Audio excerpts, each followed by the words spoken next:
If you want to be more effective in your work and in your life, and you'd like to have more confidence that you're meeting your intentions, this is where it begins. Welcome to Do Busy Right, helping you organize your information and manage your attention so that they work for you, not against you. We educate you and encourage you by discussing ways to be more effective, not more exhausted. Let's do busy right. Hi there. I'm constantly intrigued by this notion of busy and whether or not people appreciate being busy. I believe many people think busy is a problem and experience a lot of stress from it, whether they say they do or not. And I think that busy is a response to the environment. I think it works through our expectations and our desires around consequences. I want to lay all that out in this episode. And I want to think about, what do we mean when we say busy? Is it a good thing or a bad thing? Does it really matter? And if it's a bad thing, is there some way we can avoid it? And some other perspectives we can have on our work. I don't like stress. I hear people say, if I didn't have stress, I'd never do anything. I'm not sure I agree with that, but I've talked about it on previous episodes. And here's the thing about busy and productive. I think it's hard to tell the difference even from the inside. And I think it has something to do with the relationship between the terms. Spoiler alert for this episode, Stephen Covey is going to have something to say about this. Yes, we're back to the OG and his 7 Habits of Highly Effective People. I'm not sure that I've talked about this a lot in previous episodes, but we're going to go straight back to Covey. And what we're going to find is that what we need to understand is there. So we think about busy. Busy is a state that we're in intermittently, occasionally, as circumstances drive us. When we say we're busy, what we mean is that our time is fully or even somewhat over committed. So busy is a term of reaction to the environment. I think when we're busy, we would like to say no to some work, but for whatever reason, we don't feel like we can. And that's really my question. We'll dig into that a little bit. I'd say busy is more of a feeling or an emotion because, again, it's a mental response to the environment. The environment happens to us. And we look at what's going on around us in our schedule and we go, oh, I'm busy. Production, on the other hand, is more of a long-term trait. When we say productive, a bit of a mushy term as well, we mean that results are produced. I think we also add in the idea of efficient, fast production with the minimum of one or more inputs, and that input is usually time. So when we say we want to improve our productivity, what we're usually thinking of is results per amount of time. If we want to get lots of results in a particular time period, then that sort of implies that we will be busy. And that's really the paradox, if you will. If busy is fully utilized, then productive and busy are roughly the same thing. But I really think that when people say productive, one of the things they may mean is, I want to be productive at particular points for particular periods so that I can be completely unproductive at other times and in other periods. And that's an interesting perspective. I think it's natural. And I think it's one where we get back to this notion of busy. The bottom line question here is busy something we can avoid? And if it is it something that we should avoid? In the world, we wind up meeting other people's expectations, and that's a fine thing, and we need to do it. Other people's expectations are important because we deliver value by helping them do something. And it's got to be done with their expectations in mind, at least to some degree. That's true of anything that people do. My expectation when I go to the doctor is that he'll fix me without hurting me too much. Part of being a customer is to have an expectation. So in the business world, we need to meet other people's expectations. Also, if you have a boss, that boss has expectations, and we need to meet those expectations. Now, there are many cases where we meet expectations just because we want to meet expectations. These are our personal relationships at their very best. These are the people that we care about. Friends expect us to spend time with them, and since we're friends, we're doing it. I don't mean we do it as a duty to fulfill some expectation, but we do it naturally as friends.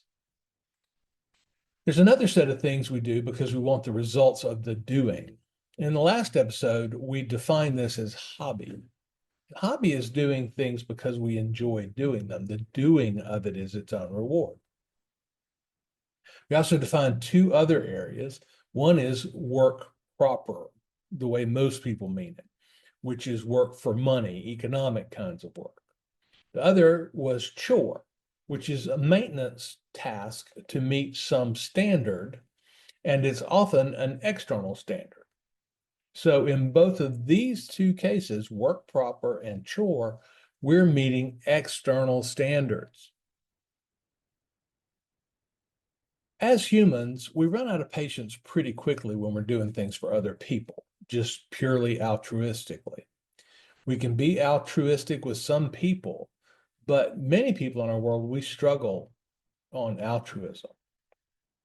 So one of the things we do is create consequences around our behavior, and consequences are very powerful behavior controls. What I mean is, when we say we're doing things for our boss, in point of fact, we're doing things so we don't get fired, so that we continue to get paid. Also, we say we're doing things for the homeowners association. In fact, we're avoiding trouble. We're avoiding fines, and we're avoiding getting nasty letters from people. We're avoiding consequences we don't want. In both cases, we may or may not want the result of the thing that we're doing. We may or may not want short grass and pretty bushes in our yard, but we feel compelled to do that because of other people's expectations, particularly when those other people can produce consequences, and those consequences are meaningful to us.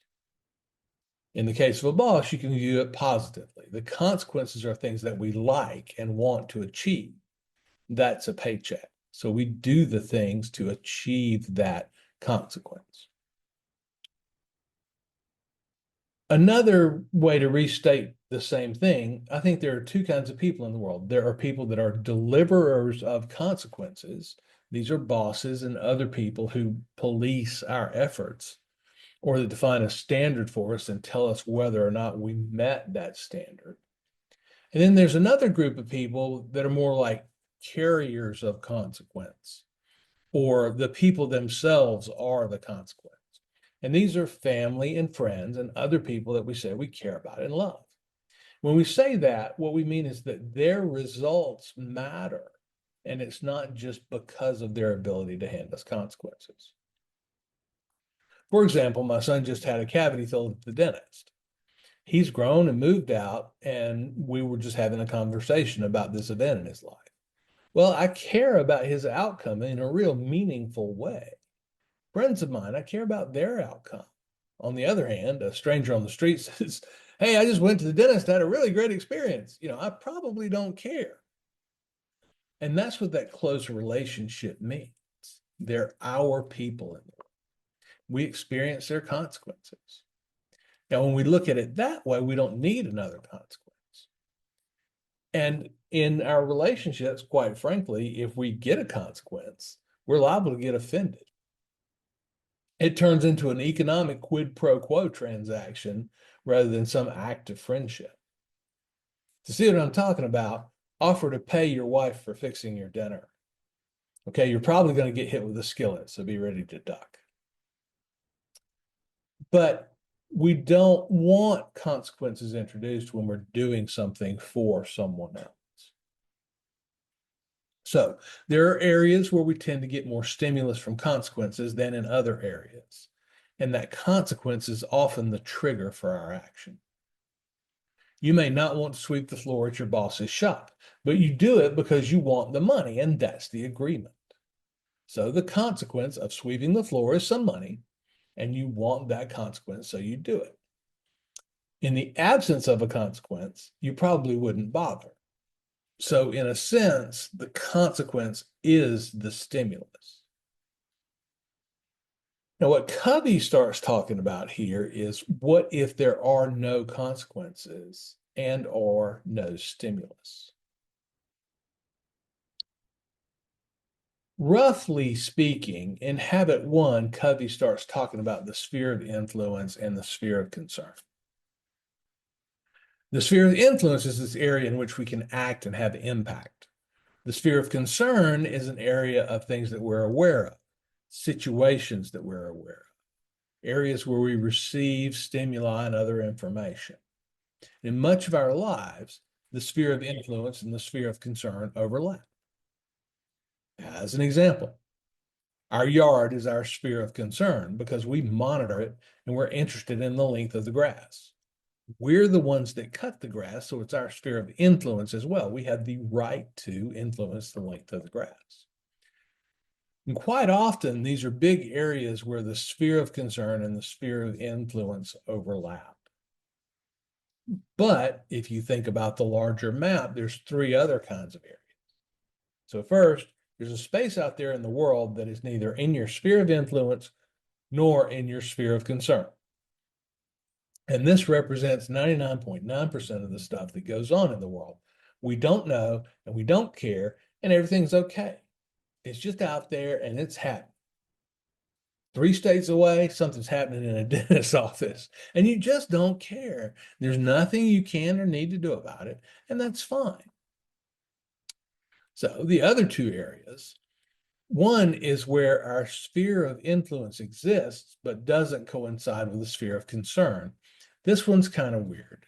I'd say it's a place of unintended consequences, a place where people are watching you and you don't know it beyond some generic social, I'd better behave myself thought. And I don't mean watching you in a stalking, creepy way. I just mean there are people in the world, say maybe your kids' friends, who are watching you and view you as something of a role model. And maybe there are people in your church or your community who will, in some ways, be influenced by the way you dress and be influenced by the way you act, and you just don't know it. So that's one aspect of influence existing where concern doesn't.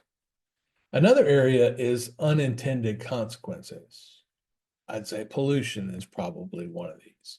Maybe you have some bad habit of throwing your McDonald's trash out the car window.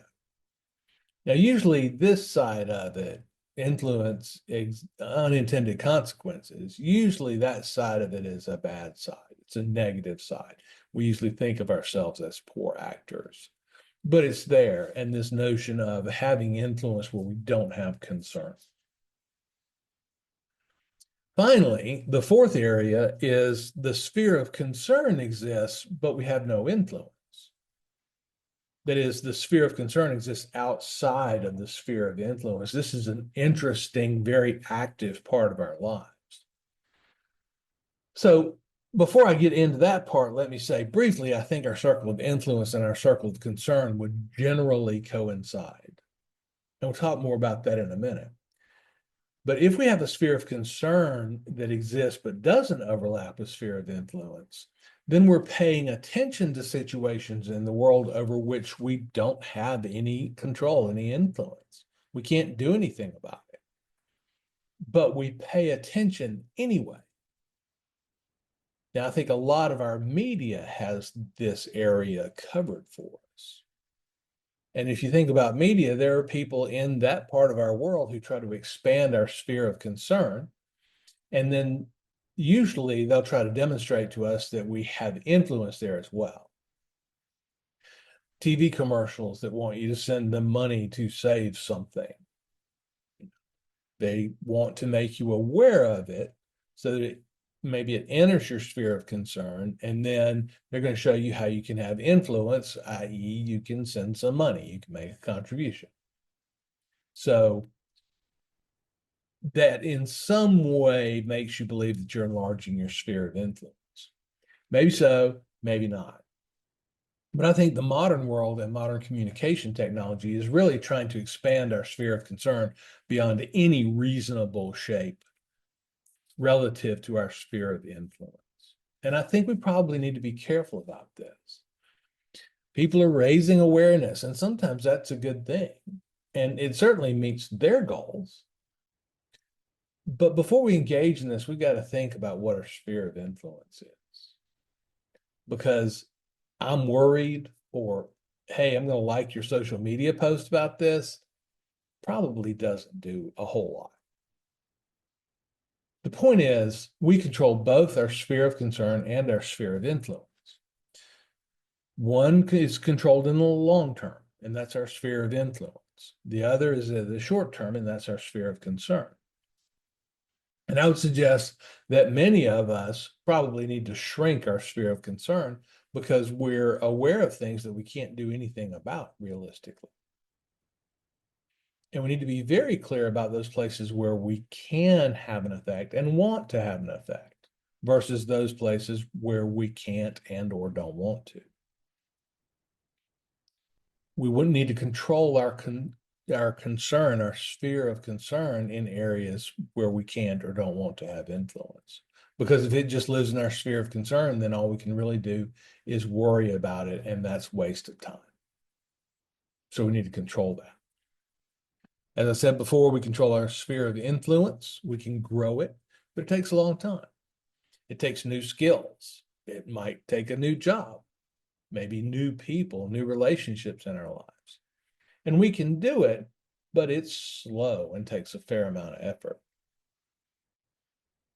So, sphere of concern, sphere of influence, and that's from Covey. And it naturally moves us into his first habit, which is be proactive. Now, being proactive has to do with our sphere of influence and only to our sphere of concern in what we're proactive about. And we'll talk about this more. We'll define this pretty closely. But the first thing I'll say is that as humans, we tend not to act when we have no stimulus. Okay, if there's nothing claiming our attention, then we don't give our attention or our effort. And that's why sphere of concern is important in being proactive. If it's in our sphere of concern, then we're allowing it to produce stimuli for us. That's the definition of sphere of concern. And so certainly one thing to do about our busy is to have fewer stimuli, because then we're not triggered to act and take those actions that use up our time and make us busy. Now, that's a good thing normally to do that and to control that. But many things that we need to be attending to simply don't produce stimuli. Or by the time they produce stimuli, it's a consequence and it's too late for us to act. And we've got to be real thoughtful here. When we go back to Covey, he defines proactive as subordinating an impulse to a value. Well, an impulse is a desire to act, and a value is a deeply held belief. So he's talking about subordinating a desire to act to a deeply held belief, and this is a negative. This is resisting the desire to act. And the connection is that stimuli are often the precursors of the desire to act. We see something in the world, we perceive something about the world, and then we have a desire to act. I don't love the definition, the way it's phrased, because a lot of being proactive has nothing to do with subordinating an impulse because there is no impulse. So I think we can do better. So we'll refine this definition a little bit. Further, I think most of us hear proactive, the word, and we immediately think about reactive. So we think proactive is the opposite of reactive and try and define it that way. Now, it's roughly true that they are opposites, but when we look at reactive, then we get into this response to a stimulus. So there's a timing thing. The response to the stimulus, by definition, has to occur after the stimulus. And so the simple result is behaviorism says there's a stimulus, so there's a response. And the response is pretty immediate in time. Then when we say, I want to be proactive and not reactive, we immediately think, well, I got to act before the stimulus. Well, that's kind of silly. So we'll look into that more. And then I'll say the other part of we're looking at defining proactive as the opposite of reactive. The other part of reactive is that your response is logically or causally related to the stimulus. If your toe is hurting, you put a bandage on your toe. You don't put a bandage on your finger. And if nothing's hurting, you don't put on a bandage at all. So then reactive, by definition, has to do with some action that's related causally or rationally to the stimulus. Now, when we think about proactive, that part carries over. We take an action that's related to this situation. And so that's where we begin to get this clearer definition of proactive. So I would say that proactive is acting without stimulus or creating our own stimulus. What we're doing is we're looking at our values and our desires, and we're planning forward. We're not waiting around for a stimulus or consequence. So proactive is acting in the face of lack of stimulus. And this is really interesting because we choose the content of the action based on some situation in the world. But since we're not waiting around for an external stimuli, since we're anticipating or being productive about it, then we've got to anticipate the situation as well. Naturally, you may be thinking, how does this relate to the spheres of influence? Well, our sphere of concern is one where we might investigate and infer our own stimuli. Perhaps we're looking at the situation outside our sphere of influence, but inside our sphere of concern, and we think it's going to turn bad. But it's outside our sphere of influence, so there's nothing we can do about it, reasonably speaking. Again, I think one of the things that we face right now is our technology and culture allows us to expand our sphere of concern, and thus our number of stimuli beyond any reasonable scope relative to our sphere of influence. I won't pick on Facebook because I don't understand it, but I understand LinkedIn better. And I'll say there's a lot of people who have 1,000 contacts or more on LinkedIn. And the question is, okay, how many of those would answer an email from you? And the answer is not all of them, but you're paying attention to them for some reason. And you're subscribing to their content for some reason. Now, generators of information can be helpful. I get it. But there's only so much of that we can manage. And if our sphere of concern expands, it's going to put us in a position where we have more information than we can process. And that's another challenge of the modern age. So we got to be careful about that. But the big deal about an expanded sphere of concern is that we waste a lot of time and an emotional energy in an area where the sphere of concern exceeds the sphere of influence. In that area, as I said before, the only action we can really take is to worry about it, and that's just a waste. So that's a quick recap of the spheres and an introduction to Covey's view of busy versus productive. Takeaways. Our sphere of concern should roughly correspond to our sphere of influence. Maybe should just be a little larger because our sphere of influence, we're trying to grow it so that we have greater effects on the world. And so we're aware of things somewhat outside of our sphere of influence so that we can begin to anticipate and learn about it. But if we're being proactive, the circle of influence is the important one. That's where we can act and where we can have results and have some control then over the consequences. So, circle of influence where our behaviors matter. So Covey says the very heart of our circle of influence is our ability to make and keep commitments. And what he means by that is if we're going to have influence over people, then we've got to deliver results that produce things in their lives. The commitment thing is this intent to deliver results. So we'll talk a lot about commitment here and what exactly is going on with commitment. So first, commitments involve a result in the world. Commitments typically involve the delivery of some sort of value, and value is typically delivered through some sort of result. What I mean is we don't deliver information, we deliver a report that contains information. We deliver a presentation that contains information. So we deliver a result that contains the value. We don't deliver friendship. We deliver attention and emotional stuff that has value to friends. And that's this results orientation, which is what ties commitment to productivity. Commitments are promises to ourselves and to others about what we will do and how we'll behave. In other words, to make a commitment is to establish an expectation in the mind of ourselves or other people. Usually, our present selves are making commitments to or on behalf of our future selves. Regardless of whether there's another person involved, the commitment, in fact, is always first and foremost to ourselves. It takes the shape of, by X and such time, I will have done Y. And that's this idea of commitment and the result. And that's where all this stuff ties together.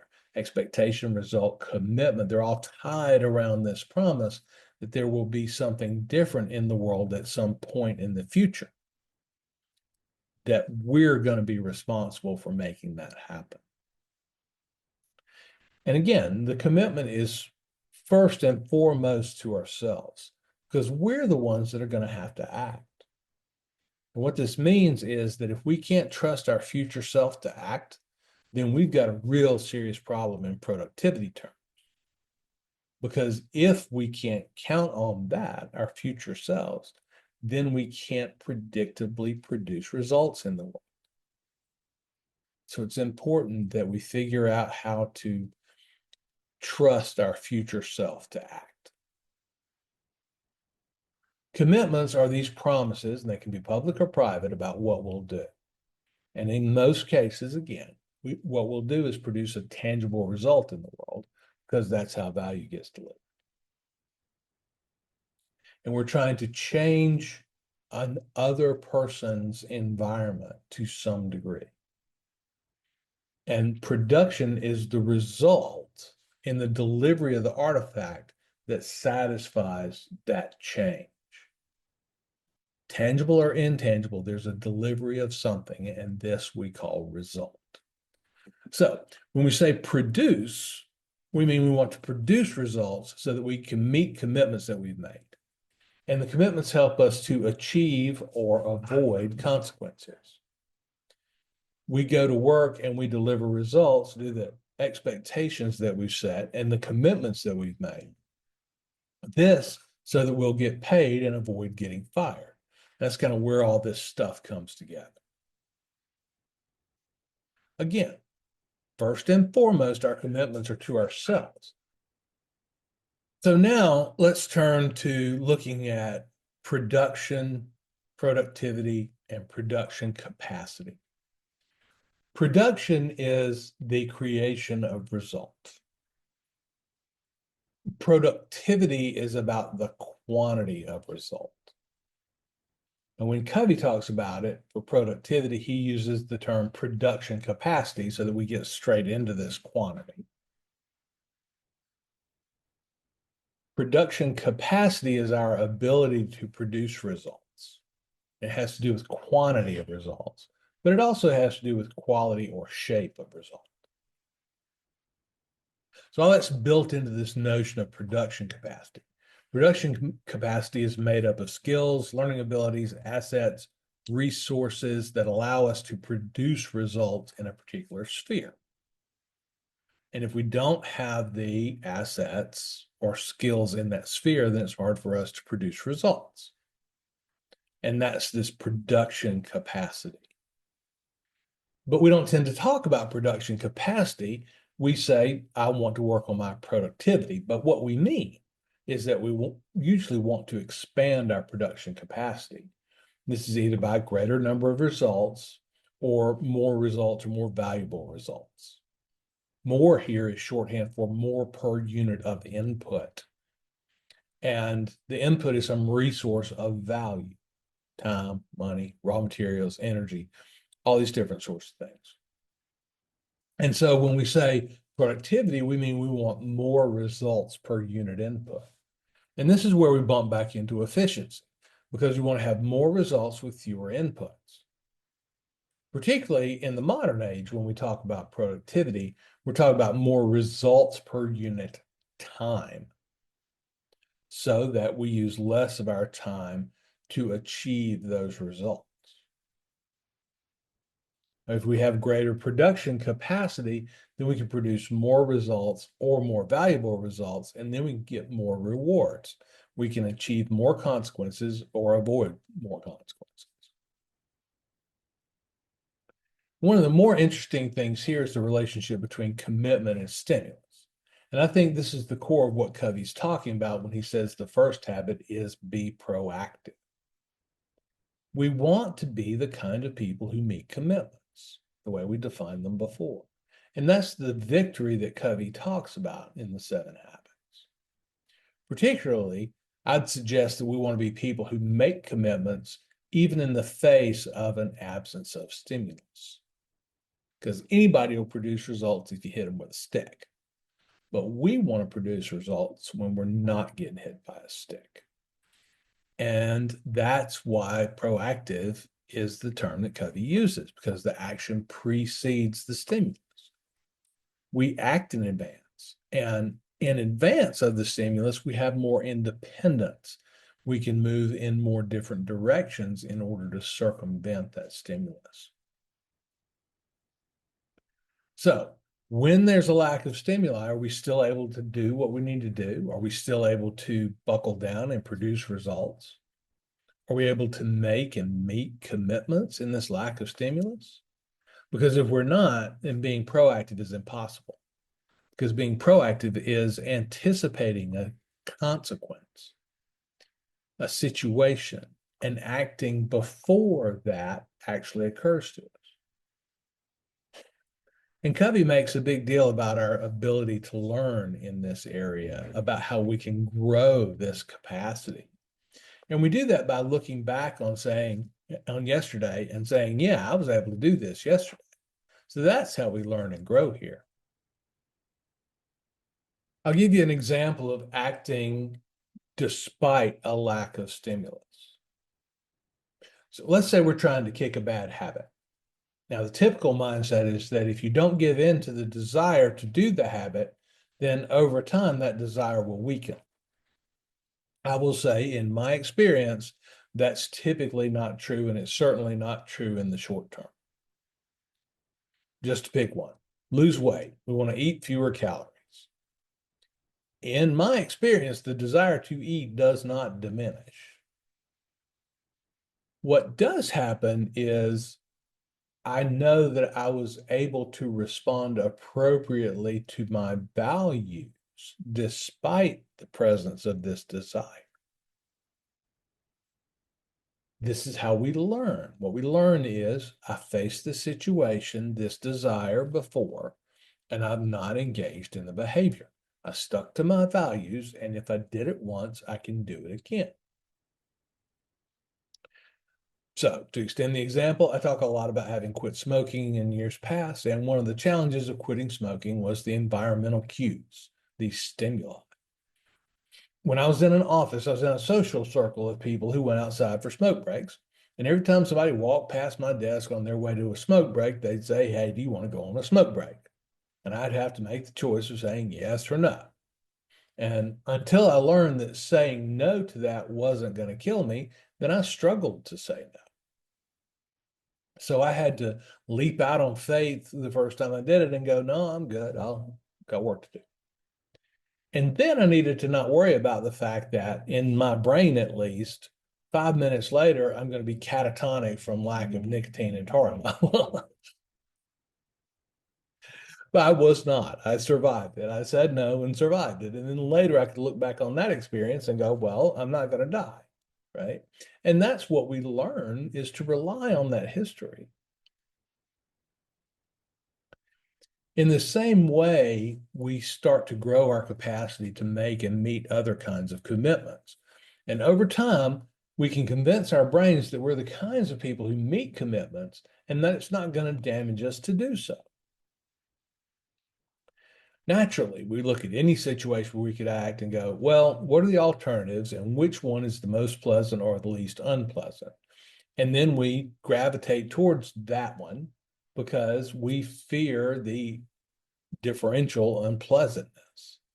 So we choose the more pleasurable behavior and engage in that. And our brains do this to us all the time. But we can teach our brains that it's okay, that we'll get to that desire later. The cookies will still be in the cabinet an hour from now, but right now we need to focus on our work. Then later we can focus on cookies. As another part of this learning, we've developed tactics. The last time I had this desire around this habit, I was able to stop thinking about it long enough to think about something else. So I could do that again. So I have a tactic here. Think about white bears or something, right? Now, that said, it's really interesting to note that in most cases, the bad habit you have, the thing you're trying to quit doing, has no way to create any sort of stimulus in your life. Example, if you're trying to lay off cookies, you put the cookies in the cabinet. The cookies cannot reach out to you in any way. They cannot open the cabinet door. They can't whistle a happy tune. They can't do anything.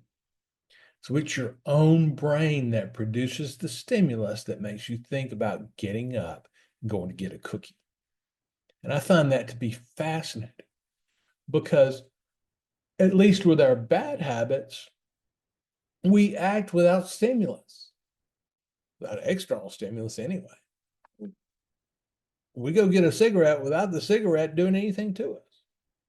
So if we can do that in the case of our bad habits, I also think we can do it in the case of our good habits and in our commitments. We can act in lack of stimuli. So to begin to wrap all this up, we started out with productive as compared to busy. And I will say, when we talk about busy, it's making and meeting the appropriate commitments. Talk about controlling it. It's the appropriate commitments. And so now we've got this big theoretical structure in place, and we can do some takeaways now about busy and what it means. When we talk about busy, I suggest it has a lot to do with commitments to consequence keepers.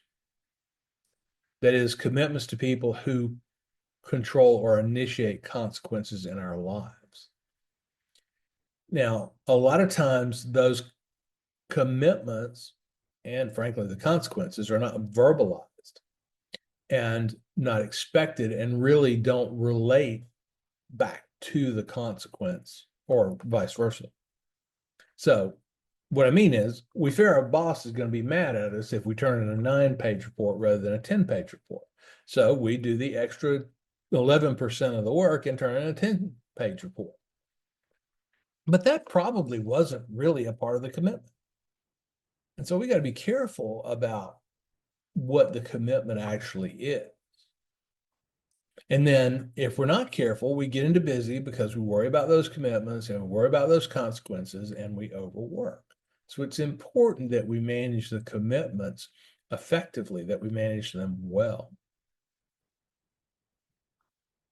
So if we think about productivity, it's moving away from the need for external stimulus, external consequences, and moving towards our own self-driven production. Now, if you're busier than you want to be, then I think we've got a few takeaways from that. One thing is to look at your sphere of concern and to think whether or not your sphere of concern is the right size. And the question you want to ask is, does your sphere of concern correspond roughly to your sphere of influence?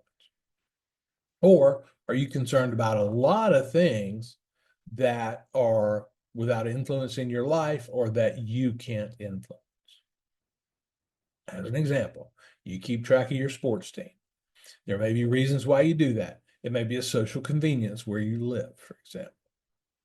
But to look into that situation and really think, okay, well, why is this in my sphere of concern? Well, it's fun. Well, okay, sure.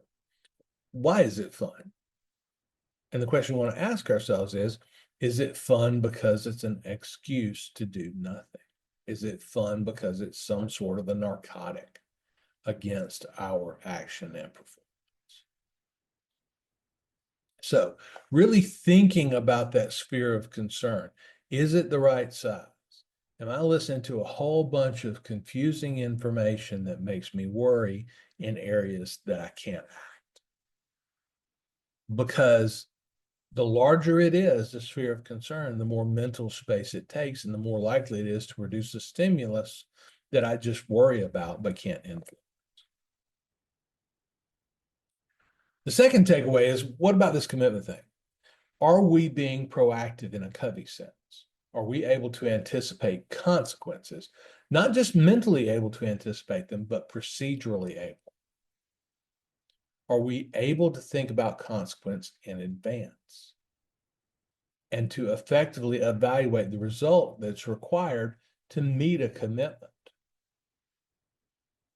Are we effective in making and not making these commitments clearly or at all?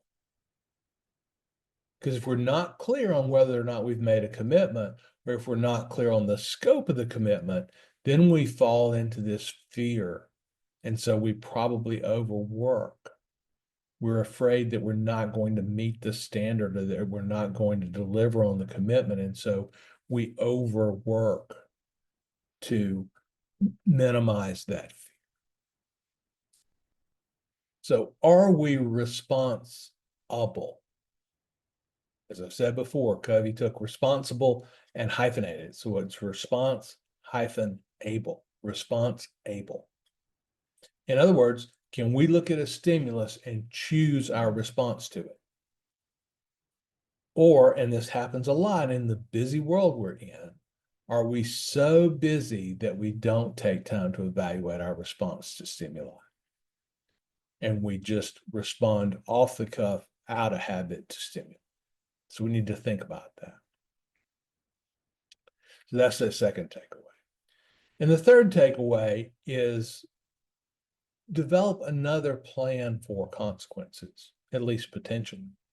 And what I mean by this is if you want a consequence of annual salary of X amount of dollars, are you pursuing that consequence the right way? Okay. Is your current means delivering what you're looking for? Is being hyper reactive to your boss the best way to achieve that income? Or is there another way that involves more proactivity? Are you not being reactive at all? Could you be more proactive? If so, in what ways would being proactive support your desire for consequence A over consequence B? And then our final takeaway, I believe, is that we can really take action to deal with our busy. We don't have to be victims of busy. If we believe that our busy is inappropriate, then we can take action and we can work to get more on the proactive side of things. Now, when we talk about attention compass, we talk a lot about other parts of what Covey teaches in the 7 Habits, and it's the Eisenhower matrix. And we talk about doing things that are important before they become urgent. And in this way, we develop freedom and we develop the means to make our urgent shrink. So if that's something you're interested in, if this discussion of proactivity has spurred you to be, well, proactive, then I'd love to talk to you about that. And you can reach out to me, connect on LinkedIn. I'm not hard to find on LinkedIn, or you can shoot me an email, Larry@dobusyright.com. So I'll look forward to hearing from you. But I hope this encourages you to take action to deal with your busy and not be victimized by it. I'll leave it there for now. This is Larry Tribble, Ph.D. Thanks for taking some time to improve your task and information management on the Do Busy Right podcast. The show is dedicated to helping you think about how to get better at working. And we do this by improving your attention and your focus. I believe that your work is not just about your job, but about all the tasks that you do to turn yourself, your environment, and your relationships into what you want them to be. What we're really talking about here is the underpinnings of becoming who you want to be. The primary way I help people is through coaching the Attention Compass process.